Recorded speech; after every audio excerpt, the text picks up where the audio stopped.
Друзья, приветствую вас на своем канале Словения с Хельга Вайт. И перед тем, как мы начнем обсуждать с вами новости уходящей недели, призываю вас подписаться на мой канал, поставить лайк этому видео и поделиться своим ценным мнением в комментариях. Цены на недвижимость в Любляне, несмотря уже на невероятно высокую стоимость, постоянно растут. В первую очередь это является результатом ограниченного предложения и сохраняющегося высокого спроса со стороны состоятельных людей, которые хотят вкладывать свои деньги в недвижимость. Мэр города Любляны Зоран Янкович прогнозирует, что цены в Любляне на недвижимость будут падать по мере появления новых предложений на рынке недвижимости. И по его мнению, это должно произойти в ближайшее время, так как на рынке недвижимости в ближайшее время появится 2000 новых квартир. Но реальность совершенно другая. Большинство новостроек уже проданы состоятельным людям, а у людей среднего класса вообще нет возможности что-либо купить в Любляне. По статистике, в 2024 году покупателям в среднем приходилось платить 4370 евро за 1 квадратный метр жилья на вторичном рынке недвижимости. Самая дорогая квартира в новостройке была продана в центре Любляны за 2 миллиона 100 тысяч евро, что составило 10 700 за квадратный метр. Титул самой дорогой квартиры-студии в стране площадью 22 квадратных метра достался квартире в Любляне в районе Пруле. Она была продана за 180 400 евро. Не так давно венгерский инвестор приступил к строительству нового жилого комплекса, который будет включать в себя около 200 квартир и коммерческих помещений. Новый проект возводится в непосредственной близости к железнодорожному вокзалу в Любляне. Проект оценивается около 400 миллионов евро. Квартиры еще не поступили в продажу, и их стоимость еще не определена. Инвестор заявляет, что цены будут рыночными. Но уже сейчас поступило около 1000 заявок от желающих приобрести квартиру в новом жилом комплексе под названием Имоника. За последние 7 лет я вижу, как сильно расширяется и уплотняется Любляна. Ходишь по городу и видишь везде котлованы. Но нет даже рекламы на продажу жилья, так как все продано уже на стадии котлована, непонятно кому и непонятно за какие деньги. Президентка Словении Наташа Пирц-Мусар посетила с деловым визитом Казахстан и встретилась с президентом Казахстана Касымом Жомартом Кемелевичем Токаевым. Казахстан является основным партнером Словении в Центральной Азии. Во времена геополитической неопределенности очень важно строить хорошие дружеские отношения с таким партнером, как Казахстан, добавила Наташа Пирц-Мусар.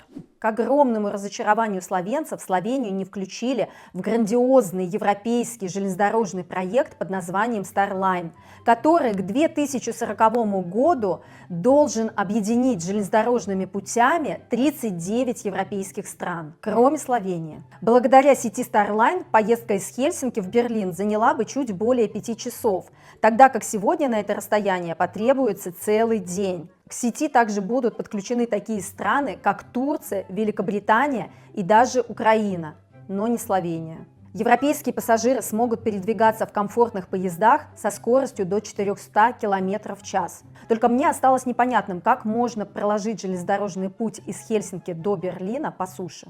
Недавно открывшийся Олимпийский бассейн в Любляне, на который было потрачено 62 миллиона евро. Кстати, можете перейти по этой ссылке и посмотреть мой репортаж об открытии этого бассейна. Скорее всего, снова придется закрыть по техническим причинам. По неофициальной информации, в системе контроля температуры воды произошла ошибка датчика, благодаря которой температура воды в бассейне нагревается до 39 градусов по Цельсию. Наше устройство, судя по всему, рассматривает бассейн как оздоровительную джакузи, а не как плавательный комплекс, прокомментировал ситуацию один из техников. В Словении открылся первый парк, названный в честь однополой пары, посвященной словенской поэтессе Аде Шкерл и ее спутнице жизни Соне Пласкан. Соня и Ада прожили вместе почти 50 лет и были похоронены в общем семейном склепе. Парк открылся в Любляне в районе Пруле. И открытием парка Словения еще раз напоминает, что является безопасным и толерантным местом для людей сообщества ЛГБТ. Славянские эксперты в области образования и психологии предупреждают, что закон о привлечении несовершеннолетних правонарушителей давно устарел. И, как они считают, стоит понизить планку привлечения к ответственности подростков с 14 лет до 12. Наверняка вы знаете, что недавно вышел британский сериал под названием «Подростковый возраст» и снова затронул тему воспитания, а также ответственности детей перед законом. Обсуждение этого фильма можете посмотреть на моем новом канале. Оставлю ссылку на обзор этого фильма в первом закрепленном комментарии. Буду рада, если вы подпишетесь на мой новый канал. Друзья, и в конце традиционно новости погоды от Алисы. Алиса, какая погода будет в Любляне в понедельник? Завтра в Любляне от 0 до плюс 12, облачно с прояснениями. Спасибо, Алиса. Без проблем. Помогать вам мне в удовольствие.